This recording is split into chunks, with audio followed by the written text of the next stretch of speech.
Continuez-vous pas à encourager vos élèves à apprendre par cœur, à vouloir absolument tout expliquer en classe? Avez-vous toujours l'impression d'être le professeur incontournable dans votre discipline? Si c'est le cas, prenez une chaise et asseyez-vous. Comme on le dit chez nous, j'ai des choses à vous expliquer.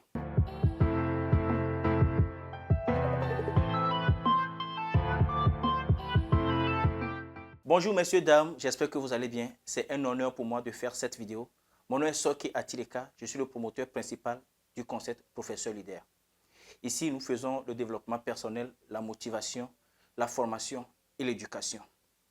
Aujourd'hui, nous allons parler d'un sujet très intéressant. Les erreurs à éviter si vous voulez être un bon professeur. Alors, avez-vous toujours l'impression d'être le professeur incontournable si vous êtes cet enseignant qui dispense des cours, que ce soit d'histoire, géographie, technologie, mathématiques, les sciences et j'en passe, et vous amenez vos élèves à bûcher par cœur, à faire ce qu'on appelle le bachotage? Alors laissez-moi vous dire que vous êtes un mauvais prof. Alors pourquoi je vous traite de mauvais prof? Restez jusqu'à la fin de cette vidéo et vous verrez 3 raisons principales pour lesquelles vous ne devez plus vous comporter ainsi. Première raison, le cerveau n'est pas fait pour tout bûcher. Le cerveau est fait justement pour pouvoir sélectionner les informations les plus capitales, les plus utiles. Alors, si vous amenez vos élèves à bûcher par cœur, vous ne les aidez pas. Ce que vous faites d'eux, vous faites juste des robots. Vous faites d'eux des êtres obéissants, pas des êtres pensants. Aujourd'hui, l'objectif pour un enseignant, c'est d'amener les élèves à développer des compétences.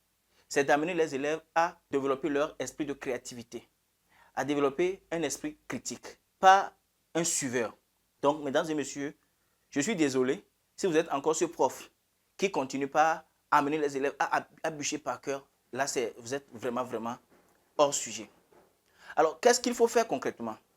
Vous devez absolument amener vos élèves à garder l'essentiel de votre cours à partir des questions, à partir des tests. L'élève doit se poser la question de savoir qu'est-ce que je suis censé comprendre dans ce cours? Qu'est-ce que je suis censé garder à la fin du cours? Et ce n'est qu'à partir de cela que l'élève est conscient de son apprentissage. Ça, c'est la première chose. Et pour y arriver justement, il faut avoir l'attention de l'élève en classe. Comment réussir à développer l'attention de l'élève dans votre matière? Cela fera l'objet d'un autre numéro. Deuxième raison pour laquelle vous ne devez plus amener vos élèves à bûcher par cœur, à vouloir tout expliquer. Je me dis tout simplement que vouloir tout expliquer en classe, c'est risquer de faire le cours devant les élèves plutôt que de faire le cours aux élèves. Qu'est-ce que cela veut dire? Quand je me mets à tout expliquer, à tout développer, je suis le seul qui parle. Je suis le seul qui anime. Or, devant moi, ce sont des êtres pensants.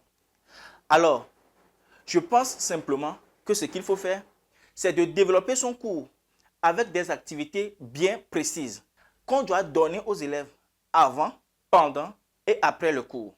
Avant, pourquoi? Parce que l'élève doit être au parfum de ce qu'il vient apprendre à l'école. Pendant, pourquoi? Parce que l'élève doit participer activement à son apprentissage. Après, pourquoi? Parce qu'à la fin du cours, l'élève doit se questionner et doit chercher à garder l'essentiel. Et ce n'est qu'à partir de là que l'élève pourra véritablement utiliser les connaissances et les compétences pour son développement holistique. Troisième et dernière raison pour laquelle vous ne devez pas vous prendre pour le numéro 1 de la discipline, l'incontournable de la discipline, c'est qu'aujourd'hui, nous avons la présence de Madame Lia. L'intelligence artificielle est partout et d'ailleurs est ravie de nous servir. Si aujourd'hui, vous enseignants, vous ne savez pas utiliser l'intelligence artificielle pour faire votre cours, ce qui est sûr, c'est que vos élèves, eux, ils le savent. Ils savent comment se baser sur l'intelligence artificielle pour apprendre, pour avancer. Alors, ce que moi, je vous conseille, c'est de vous appuyer justement sur l'intelligence artificielle pour pouvoir élaborer votre cours à partir des activités, à partir des questions. Tout ce qu'il faut faire, c'est de vous appuyer sur l'intelligence artificielle. Je n'ai pas dit qu'il ne faut pas se baser sur d'autres outils, d'autres matériels de travail. Mais du moment où les élèves s'appuient sur l'intelligence artificielle, il y a de quoi que l'enseignant se questionne, se pose la question de savoir comment est-ce que je peux m'appuyer sur l'intelligence artificielle. De toute façon, je vais préparer un numéro spécial par rapport à l'utilisation de l'intelligence artificielle dans le domaine de l'éducation. Voilà les 3 principales raisons que j'aimerais partager avec vous dans cette vidéo. Alors, pour illustrer ce que je viens de vous expliquer, nous allons supposer que vous êtes dans ma classe et que je viens à présent de finir mon cours. Ma question est la suivante. Qu'avez-vous retenu? Qu'est-ce que vous avez compris? Je vous donne 3 minutes pour me faire un récapitulatif audio ou écrit de ce que vous avez retenu. Allez, vous avez le temps. Vous voyez? Alors, ça commence par cogiter. Ça commence par vous amener à réfléchir. Si je n'avais pas posé ces genres de questions, alors peut-être que vous seriez en train de scroller déjà, de passer à une autre vidéo. Mais du moment où je vous ai posé cette question, ça vous amène justement à vous questionner. La mémoire de travail est en activité. Et c'est justement ce qu'il faut faire aux élèves. Comme cela, vous pouvez facilement les avoir. Alors, vous avez répondu à la question. Pour le prochain numéro, nous allons parler de l'attention. Donc, si vous êtes en classe, vous direz, pour la prochaine fois, nous allons faire cette partie ou cette partie. Donc, la prochaine fois, nous allons parler de l'attention. Nous allons dans un premier temps parler de ce que c'est que l'attention, pourquoi garder son attention et comment développer son attention. Vous pouvez d'ores et déjà commencer par faire des recherches sur cette thématique avant le prochain numéro, en vous basant bien sûr sur toutes les intelligences artificielles qui existent et que vous connaissez. Et à part ça, vous pouvez utiliser ce livre, Apprendre, de Stanislas Dehaene, ou encore Le cerveau funambule de Jean-Philippe Lachaud. Ce sont 2 ouvrages sur lesquels je vais me baser pour préparer le prochain numéro. Mesdames et messieurs, nous voici à la fin de cette vidéo.